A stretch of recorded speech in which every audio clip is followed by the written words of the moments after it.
যৌক্তিগত যত বিষয় আছে সবগুলো করতে আমি আপনাদের কাছে প্রতিজ্ঞাবদ্ধ, কিন্তু অন্যায় কোনো কাজ আমি করতে পারবো না। আমাকে যেই দায়িত্ব দিয়েছে আমি এটা ন্যায়, সততার সাথে, নিষ্ঠার সাথে আমি পালন করব।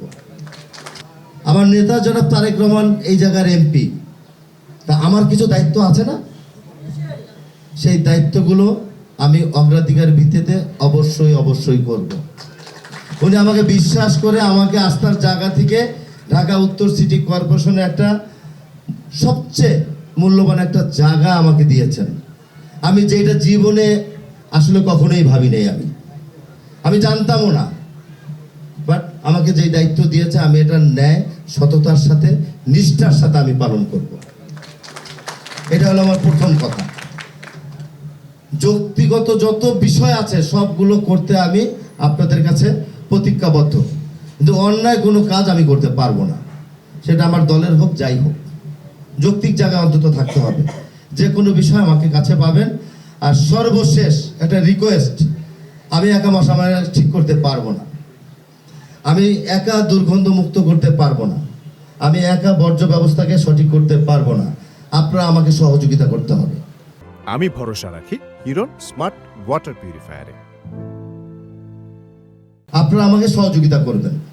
যারা আমার স্থানীয় নেতৃবৃন্দ আছে তাদেরও কিছুটা দায়িত্ব আছে। আপনারা আগামী দিনে কাউন্সিলর নির্বাচন করতে চান, তাহলে আপনারা নিজের উদ্যোগে একটু পরিষ্কার পরিচ্ছন্ন নামেন। সিটি কর্পোরেশনের যত ইকুইপমেন্ট আছে, সিটি কর্পোরেশনের লোকবল কতটুকু আছে এটা আপনি নিজেও জানেন। যথাসাধ্য তাদেরকে দিয়ে আপনাদেরকে আমরা সহযোগিতা করব। আমি কিন্তু অলরেডি প্রায় 23টি ওয়ার্ডে কিন্তু এটা আমি শুরু করেছি আমাদের লোকজন, আপনারা মনে হয় সোশ্যাল মিডিয়াতে দেখেন। সেটা দেখে আপনারা নিজেরাও নেমে যান, প্রয়োজন আমাকে ডাকেন, আমিও থাকবো। আমি তো আপনাদের কেউ ছোট ভাই, বড় ভাই, কেউ সহকর্মী। আমরা এই দেশটাকে আমরা করি, বিশেষ করে ঢাকা 17 আসন আমরা মাননীয় প্রধানমন্ত্রী যেমন ঢাকা উত্তর দক্ষিণ সহ ক্লিন এবং গ্রিন দেখতে চায়, সেই জিনিসটাকে আমরা এখান থেকে শুরু করতে পারি। আর ফ্যামিলি কার্ড সেটা তো 10 তারিখ উদ্বোধন করবে। আমার একটা সৌভাগ্য হয়েছে, মাননীয় প্রধানমন্ত্রী ঢাকা শহরে তার 17 আসনের পাশাপাশি ঢাকা 15 আসনে আমাকে কিছু ফ্যামিলি কার্ড দিয়েছে। সেটা আমি ইনশাল্লাহ ওই একই দিনে মাননীয় প্রধানমন্ত্রীকে এখান থেকে উদ্বোধন করার পরে আমি ঢাকা 15 আসনে গিয়ে করব। ওখানে আপনারা যারা ওইখানে বসবাস করেন সবাই আমাকে সহযোগিতা করবেন।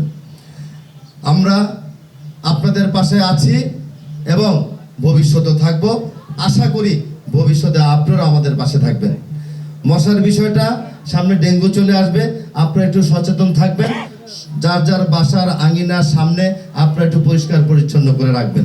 যেটা একটা ম্যাসিভ আকারে একদম ময়লা স্তূপ জমে আছে, সেটাকে আমাদের স্থানীয় নেতৃবৃন্দ কিংবা এখানে দায়িত্বশীল যারা আছে বলবেন, আমি সেটা দায়িত্ব নিয়ে সেটা ঠিক করে দিব। সকলে ভালো থাকবেন। সকলকে ধন্যবাদ জানাই। আল্লাহ রাব্বুল আলামিন আমাদের সকলকে যাতে হেফাজত করে। আসসালামু আলাইকুম ওয়া রাহমাতুল্লাহ।